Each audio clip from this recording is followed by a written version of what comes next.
boss, dito na tayo sa may Barangay Tanyag. Bali, lapit na tayo sa bahay.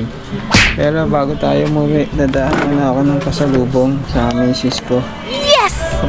Paborito niya kasi ito eh. Ayan yun. Monarchs. Daan mo na ako ng pasalubong. Ito nga. Salamat. Ayun, si ate.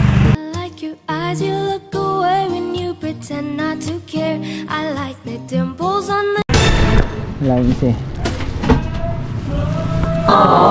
Nabili mo. Alright. Ito, kabili na tayo ng Monay. Ayan, antok na tayo mga boss kasi kanina dumuti pa ako kay Landmark. Kaya eto ngayon medyo naramdaman ko na yung antok kasi nga mag-aalas 12 na rin. What? Ayan, ganun lang. After good duty sa Landmark, ayan, kumukuha muna ako ng booking bago ako umuwi ng Taguig. Kaya all goods naman kasi kahit paano, nakarami tayo. Maraming booking, maraming nagbibigay ng tip. Yes! Saka walang traffic.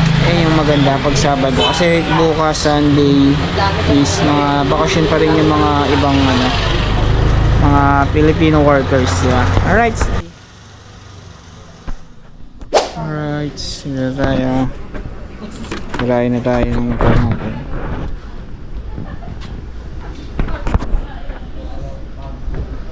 Bye. Alright mga boss, dito na tayo sa may bahay. Kanina, magagalit po si Mr. na bibigyan ko siya ng ibang luto ng kulo or sa mga Yan tayo, saging mga kay boss. nilaga na yun na siya guys.